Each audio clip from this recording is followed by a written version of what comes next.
विशेषतः MMRDA ज्यांनी या कामाला निधी दिला ते MMRDA सर्व वरिष्ठ अधिकारी, सन्माननीय माध्यमांचे सर्व प्रतिनिधी, सन्माननीय बंधू आणि भगिनींनो, वेळ बराचसा झालेला आहे. 11 वाजताचा आपला नियोजित कार्यक्रम होता, परंतु आज दरे आणि मुनावळे जावली तालुक्यातल्या या गावांमध्ये जागतिक दर्जाचे वॉटर स्पोर्ट्स म्हणजे जलक्रीडा प्रकार जे आहेत जागतिक दर्जाचे, त्याचा शुभारंभ माननीय मुख्यमंत्री महोदयांच्या हस्ते झाला.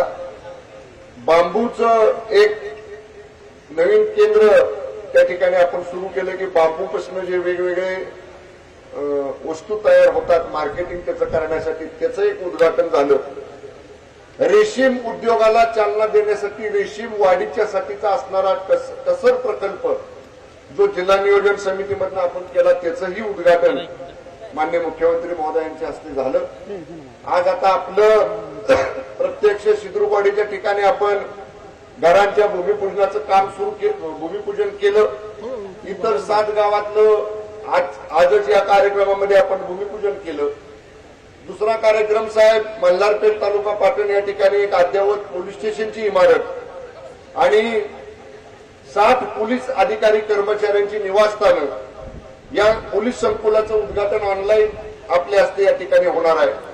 त्याचबरोबर पाटणमध्ये असलेल्या आम्ही पोलिसांच्या नवीन वसाहतीचं उद्घाटन हे त्या ठिकाणी ऑनलाईन आपल्या हस्ते होणार आहे.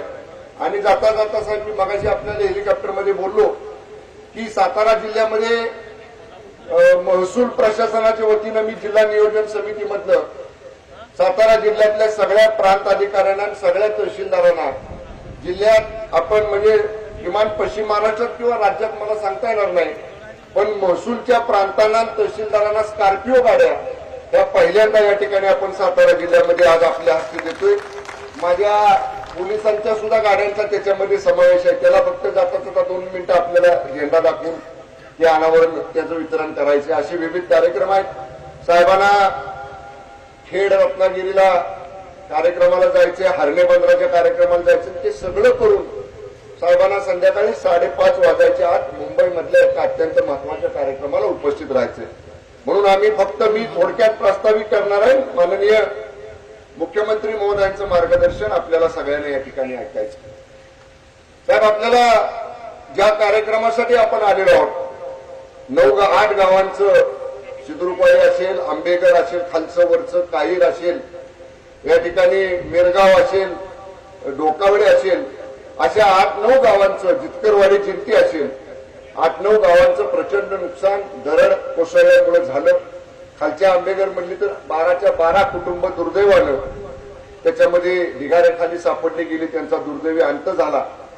आणि त्यावेळी आम्ही सगळे आलो, तातडीची मदत जेवढी देता आली तेवढी दिली.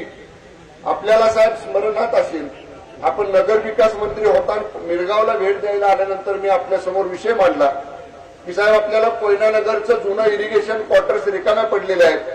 आता या मिरगावच्या लोकांचा संसार उघड्यावर आलाय, दुरुस्तीला आम्हाला तात्पुरते इरिगेशन कॉलनीला दुरुस्त करायला पैसे द्या. आम्ही ताबडतोब ही सगळी कुटुंब तिथं हलवतो. कशाचाही विचार न करता आपण म्हणले आपण त्याला सुद्धा निधी मंजूर केला. आम्ही ती कुटुंब तिथं हलवली. प्रश्न मोठा उपस्थित झाला होता की आता या सगळ्या 500-550 कुटुंबांचं कायमस्वरूपी पुनर्वसन कसं करायचं. मी नंतर कॅबिनेट मंत्री झालो, जिल्ह्याचा पालकमंत्री झालो, 2-3-4 बैठका घेतल्या, पण यातनं काही मार्ग निघत नव्हता.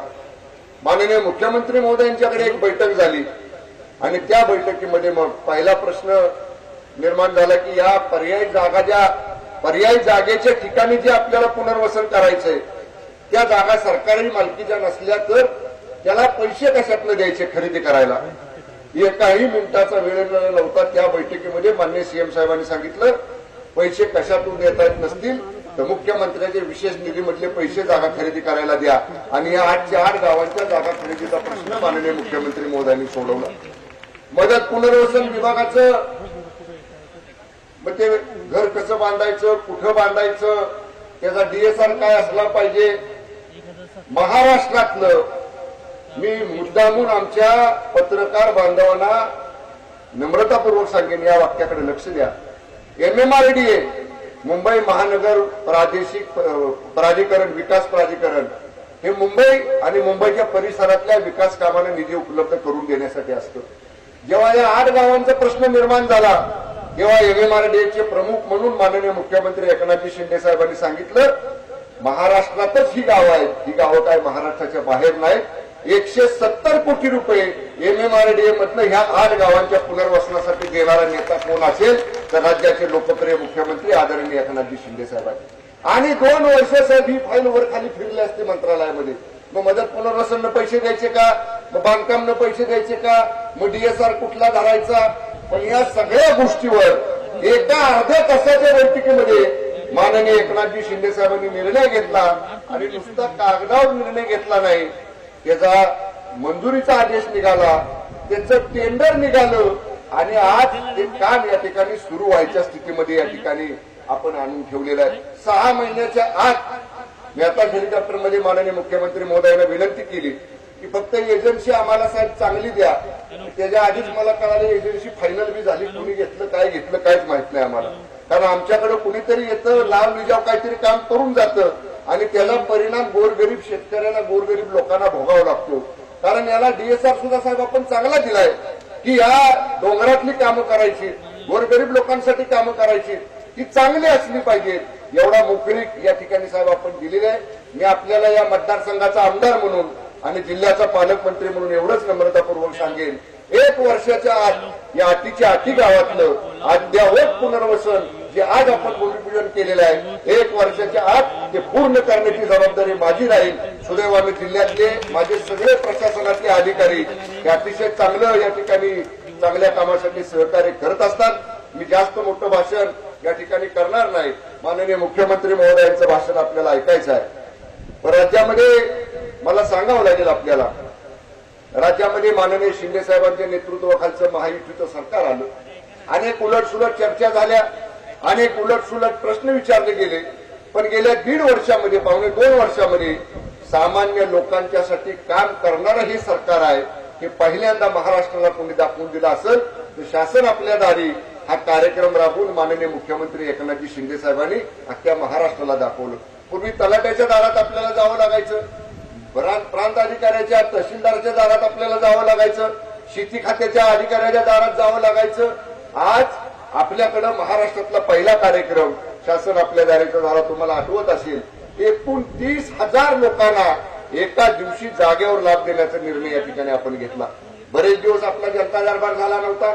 उद्याच 10 तारखेला लोकनेते बाळासाहेब देसाई साहेबांच्या जयंतीचा कार्यक्रम झाला की आपला जनता दरबार पाटणला या ठिकाणी आपण ठेवलाय. लोकांच्यासाठी काम करणारे साहेबांच्या नेतृत्वाखालचे आम्ही सगळे आमदार आणि मंत्री आहोत. आज मला आपल्याला एवढं सांगायचंय, या तालुक्याला, या विधानसभा मतदारसंघाला भरभरून विकास कामासाठी माननीय एकनाथजी शिंदे साहेबांच्या नेतृत्वाखालच्या सरकारने या ठिकाणी मदत केलेली आहे. इथून पुढे सुद्धा चांगल्या कामासाठी साहेबांची अशीच मदत या ठिकाणी 261 पाटणे आपल्या विधानसभा मतदारसंघावर राहावी, सातारा जिल्ह्यावरती राहावी, एवढीच या निमित्ताने विनंती करतो. वेळेअभावी यापेक्षा जास्त भाषण न करता माननीय मुख्यमंत्री एकनाथजी शिंदे साहेबांनी आपल्याला मार्गदर्शन करावं अशी साहेबांना विनंती करतो आणि या ठिकाणी थांबतो. धन्यवाद. जय हिंद, जय महाराष्ट्र.